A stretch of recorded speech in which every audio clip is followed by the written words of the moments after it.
Bapak Jaksa Agung, kalau sekali lagi Ahok mengatakan bahwa Ahok mau membongkar mega korupsi yang sekarang ini terjadi, cepat Jaksa Agung tersangkakan Ahok. Karena kalau dia mengatakan sekarang dia mau bongkar, berarti dia punya data. Dia tahu kasus tersebut, dia tahu mega korupsi tersebut. Kenapa tidak dibongkar pada waktu dia 5 tahun menjabat sebagai komisaris utama Pertamina? Kenapa memenuhi syarat sebagai tersangka? Menurut Undang-Undang PT dan menurut hukum pidana, komisaris yang melalaikan kewajibannya dapat dituntut dan dirugi oleh perusahaan maupun oleh warga korban dan juga dapat dipidana.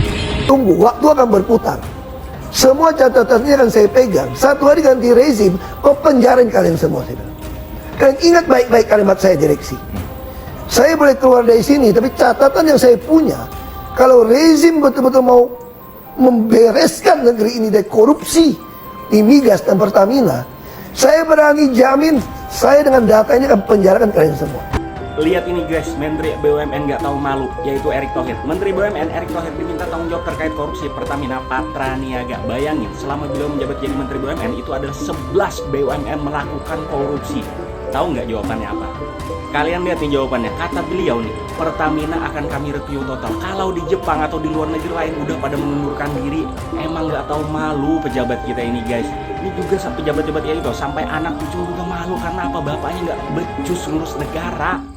Karena apa ya, Menteri BUMN itu adalah jabatan yang melekat guys. Ini list-list yang mana BUMN itu, perusahaan BUMN yang melakukan korupsi guys. Nih, Pertamina, PT Timah, PT Garuda Indonesia, PT PN, Krakatau Steel, Asabri, Jiwasraya, Waskita Karya.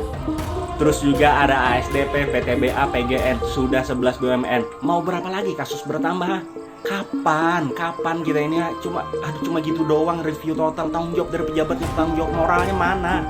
Apalagi kalau kasus Pertamina ini nomor 1 kasus korupsi terbesar di Indonesia, itu adalah 1 kuadriliun atau 1000 triliun rupiah yang mana terjadi dari tahun 2018 hingga tahun 2023.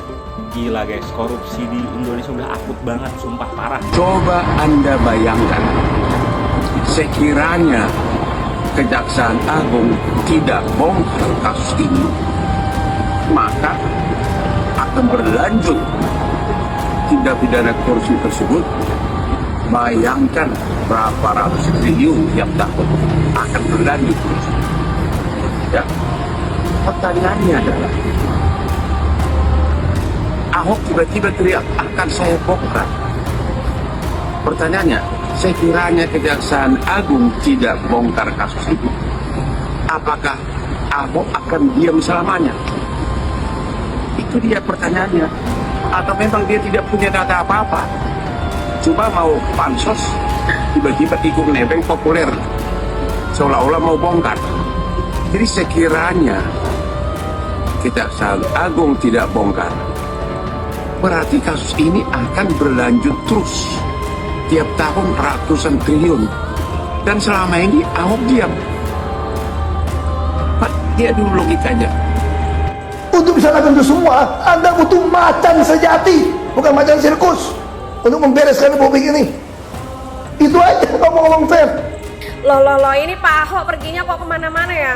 Sekarang jadi bawa-bawa macan sesungguhnya dan macan ompong atau macan sirkus seperti itu. Pertanyaannya, siapakah yang dimaksud oleh Pak Ahok sebagai macan sirkus? Apakah Pak Joko Widodo atau malahan Pak Prabowo Subianto? Yang sama-sama kita ketahui, pada saat itu Pak Ahok adalah seorang komisaris utama, yang mana tugas Pak Ahok itu adalah mengawasi segala macam bentuk pelanggaran, mau pelanggaran kecil dan pelanggaran besar. Pak Ahok lah yang berkewajiban untuk mengawasi dan memberikan nasihat ataupun memberi peringatan kepada orang-orang yang melakukan pelanggaran. Ujuk-ujuk sekarang Pak Ahok teriak-teriak di seluruh media sosial yang seakan-akan on fire, dan itu malah memperlihatkan ke masyarakat bahwasanya Pak Ahok seperti pahlawan kesiangan atau fake hero.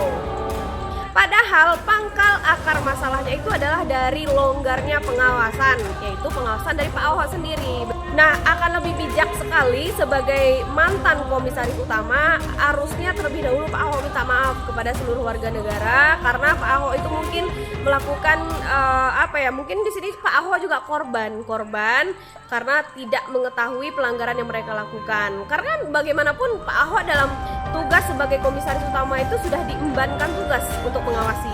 Tahu-tahu Pak Ahok pun kecolongan. Jadi di sini bukan hanya warga negara sendiri yang korban, toh Pak Ahok juga yang jadi korban seperti itu. Justru saya melihat ucapan Pak Ahok itu sedang menampar diri Pak Ahok sendiri. Koreksi saya kalau salah.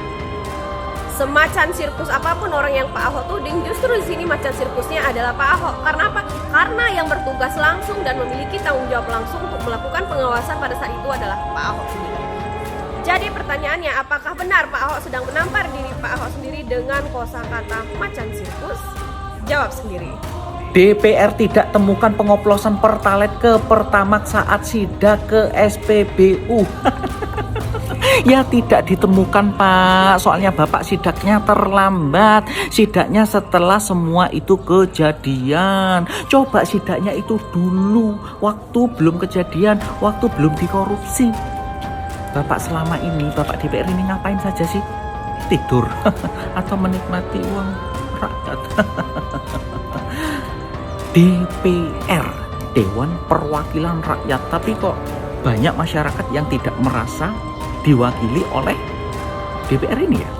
Pernah nggak para netizen, keresahan kalian, penderitaan kalian, keinginan kalian, unek-unek kalian, atau apa yang kalian alami itu diwakilkan atau disuarakan oleh DPR? Pernah nggak?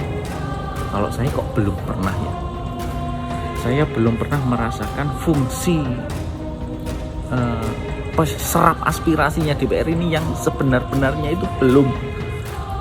Atau memang hanya sebagai cari jabatan saja ya.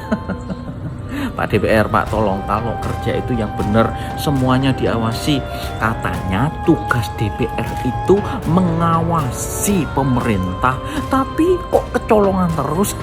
Dari dulu ngawasi pemerintah, ngawasi anggaran, tapi anggarannya hilang terus. Masyarakat yang dirugikan. Ingat Pak, kalau kampanye ya, saya akan mewakili aspirasi rakyat. Saya akan. Kalau jadi saya akan tidur dulu ya. Karena saya sudah berkuasa. Itu kata-kata yang disampaikan oleh orang yang tidak suka sama DPR. Kalau saya suka sama DPR, kalau saya cinta sama DPR, karena saya maunya loh DPR. Mantan Komisaris Utama PT Pertamina atau Persero Tbk, yaitu Basuki Cahayapurnama alias Ahok, akhirnya buka suara soal kasus mega korupsi di tubuh Pertamina. Ahok membongkar tabiat asli Rifa Siahaan, Maya Kusmaya, hingga Yoki Fernandi yang kini telah ditetapkan sebagai tersangka oleh Kejaksaan Agung atau Kejagung dalam kasus yang merugikan negara 193,7 triliun rupiah tersebut. Komisaris Pertamina periode 2019 hingga 2024 itu pun menyatakan kesiapannya untuk dimintai keterangan oleh Kejagung. Sebagai informasi, kasus mega korupsi tata kelola minyak mentah dan produksi kilang di PT Pertamina Patraniaga itu diduga sudah berlangsung selama 5 tahun, mulai 2018 hingga 2023. Ahok telah membongkar tabiat Rifa Siahaan CS yang kini menyandang status tersangka. Rupanya, saat menjabat sebagai komisaris utama PT Pertamina, Ahok kerap memarahi Rifa, Maya, dan Yoki. Ahok menilai ketiganya kerap ngeyel ketika diberitahu olehnya. Bahkan menurut Ahok, ketiganya tidak pernah mengikuti arahannya untuk membenarkan sesuatu yang keliru. Selain itu, Ahok juga menyebut Rifa, Maya, dan Yoki adalah sosok di balik transaksi pembayaran di SPBU masih menggunakan sistem cash atau uang tunai. Padahal, sejak 4 tahun lalu, Ahok sudah meminta kepada ketiganya untuk mengubah sistem pembayaran di SPBU menggunakan aplikasi My Pertamina. Oleh karena itu, Ahok menilai ketiga tersangka seakan tidak pernah takut kepadanya. Sebab Rifa, Maya, dan Yogi selalu mengulang kesalahan karena Ahok tidak memiliki kewenangan untuk melakukan pemecatan. Kini, setelah kasus mega korupsi Pertamina terungkap, Ahok pun mempertanyakan mengapa Rifa, Maya, hingga Yogi tak kunjung dipecat dari perusahaan plat merah tersebut. Sebagai mantan petinggi di Pertamina, Ahok mengaku siap apabila dimintai keterangan oleh Kejagung. Bahkan Ahok siap memutar rekaman hingga netulen rapat selama ia menjabat di Pertamina. Mantan Gubernur DKI Jakarta berujar sebelumnya mendapat tekanan untuk tidak membocorkan informasi terkait kondisi internal Pertamina. Namun kini, Ahok menyatakan kesiapannya untuk mengungkap bobrok perusahaan tersebut. Pada kesempatan lain, Ahok mengungkap kecurigaannya terhadap Badan Pemeriksa Keuangan atau BPK. Ia pun menduga ada keterlibatan BPK di balik kasus korupsi di Pertamina.